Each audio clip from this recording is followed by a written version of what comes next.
रीना गुप्ता जी, अब सीधा सवाल, पहले किसानों पर बात कर लेते हैं, उसके बाद मैं बाकी मुद्दों पर आऊंगी। देखिए, यहाँ पर दिल्ली में केंद्र की जो किसान योजनाएं हैं, क्या क्या लागू नहीं हुई? फसल बीमा योजना दिल्ली सरकार ने लागू क्यों नहीं की? राष्ट्रीय कृषि विकास योजना, इसको लागू क्यों नहीं किया गया? एक है पीएम किसान सम्मान निधि, ये फिलहाल लागू है। तो इसी वजह से तो आप पर आरोप लग रहे हैं ना, चाहे वो राज्य सरकार हो चाहे वो केंद्र की सरकार हो। ये उम्मीद की जाती है आम लोगों की ओर से कि दोनों मिलजुल कर आम लोगों के, किसानों के हितों की रक्षा करेंगी, साथ में कामकाज करेंगी। अब आप लोगों की लड़ाई में आम किसान क्यों पिसे? आप ये दोनों योजनाएं दिल्ली सरकार क्यों नहीं लागू की? फसल बीमा योजना, राष्ट्रीय कृषि विकास योजना, जवाब दीजिए इस पर। चित्रा जी, मैं बहुत बढ़िया तरीके से आपको जवाब दूंगी। देखिए, जब भी केंद्र सरकार की कोई योजना होती है उसको हम इवैल्यूएट करते हैं, चाहे वो बीमा योजना हो चाहे वो आयुष्मान योजना हो। ये दोनों योजनाओं में हजारों फ्रॉड निकल चुके हैं। हमने उससे बेटर किसानों को मुआवजा दिया है, हमने पर एकड़ किसानों को बेटर मुआवजा दिया। अपनी एक योजना हमने लागू करी है। आप मुझे इस बात का जवाब दीजिए कि स्वामीनाथन जी को दिया सम्मान, बहुत बढ़िया बात है, लेकिन आज तक एमएसपी का इन्होंने कानून नहीं बनाया। जो उस समय किसान बैठे थे धरने पे, वो उनको आश्वासन दिया गया था कि कानून बनाया जाएगा। और गौरव भाटिया जवाब दें, इस समय इनकी सरकार कोशिश कर रही है कि बैकडोर से वो तीनों काले कानून वापस लाने की कोशिश कर रही है, क्योंकि इनकी सांठगांठ है बड़े व्यापारियों से। ये चाहते हैं कि छोटा किसान जो है उसको कुछ पैसे ना मिले, 2 पैसे की कमाई ना हो, और जो बड़ा व्यापारी है वो सारा किसानों का सामान जो है कम दामों पे खरीद ले।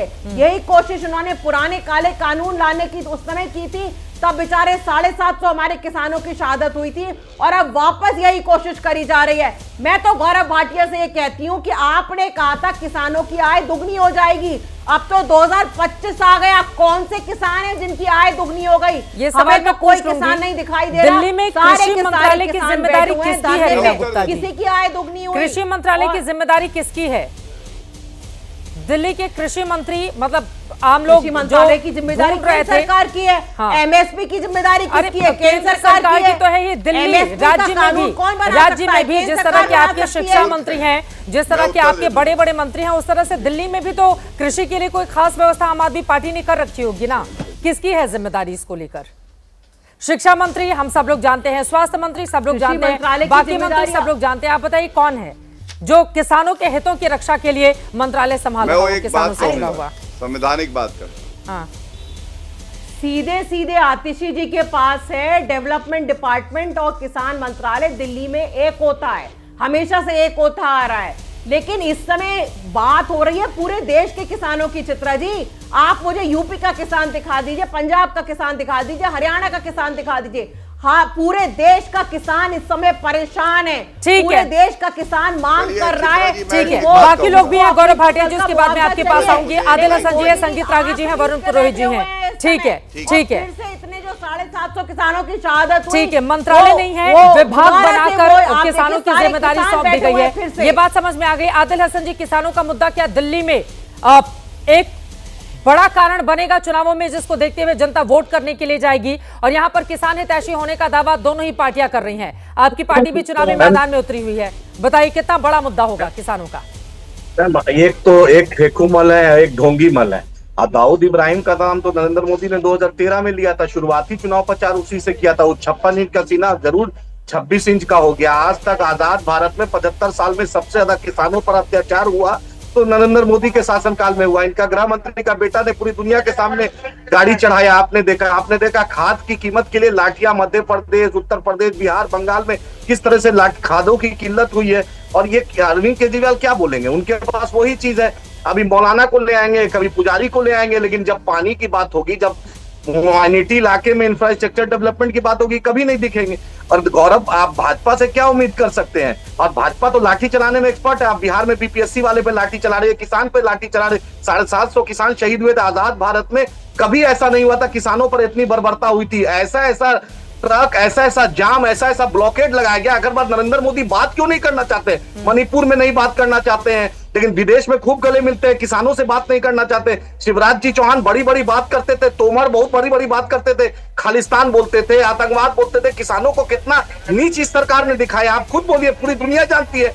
ना एमएसपी ठीक से हुआ। अभी नरेंद्र मोदी मिथिलांचल में, सीमांचल में, चंपारण में चीनी मिल का उद्घाटन की बात किए थे 2014 में, 19 में, आज तक एक कप चाय नहीं पिए। बार बार बोलते थे आएंगे चाय पिएंगे, सुगौली के चाय चीनी मिल में, बेतिया रामनगर के चाय मिल में इनका फाख्ता उड़ गया।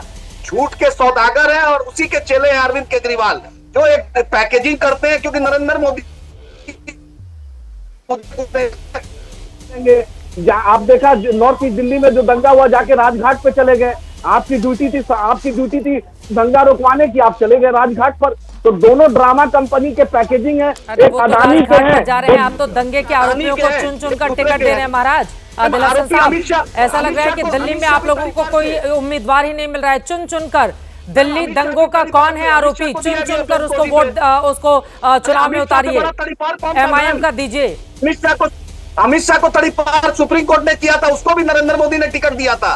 अमित शाह से बड़ा कौन था? सोहराबुद्दीन इसरत, जहां में सब में फेक एनकाउंटर में नाम था अमित शाह का, उसको जब तड़ीपार किया गया था, उनको राहत मिल गई ना। आदिल हसन साहब, ठीक है, आप कह रहे हैं कि कोर्ट का इंतजार करना चाहिए, लेकिन बार बार जब आप लोग सवाल पूछेंगे और कहेंगे दंगे के आरोपी ये वो, तो आपसे भी पलटकर सवाल पूछा जाएगा ना। इनको भी अमित शाह फेक एनकाउंटर में नाम था, जब उनका समय था उनसे पलटकर सवाल पूछा जा रहा था। आज तो टिकट आप दे रहे हैं ना, हम भी गड़े मुर्दे उठाए, इतिहास में जाए और इतिहास का सवाल रखें, ठीक है ना। अभी आज तो टिकट देने का ऐलान आप कर रहे हैं, इसलिए आदिल हसन साहब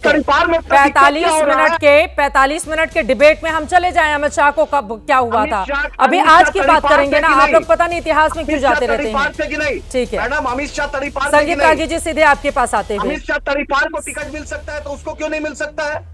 गृह मंत्री हैं वो देश के, थोड़ी आराम से जुबान संभाल के आदिल हसन साहब, वो देश के गृह मंत्री हैं और वो आपके भी गृह मंत्री हैं। प्लीज अपनी अपनी हैसियत के हिसाब से जरा, जिसका हम नाम ले रहे हैं उसकी हैसियत के हिसाब से उसको संबोधन करें। वो देश के गृह मंत्री हैं और उसी के हिसाब से और कोर्ट से बरी हुए हैं, इसलिए प्लीज इस तरह की भाषा का इस्तेमाल कहीं और जाके करिएगा आदिल हसन जी, और ये कोई तरीका नहीं हो सकता है। आप लोगों की आदत पड़ गई, प्लीज ये बेलगाम हो चुके हैं। आप जब भी आते हैं इस तरह की जुबान बोलते हैं, मुझे सख्त आपत्ति है इस पर, मुझे सख्त आपत्ति है।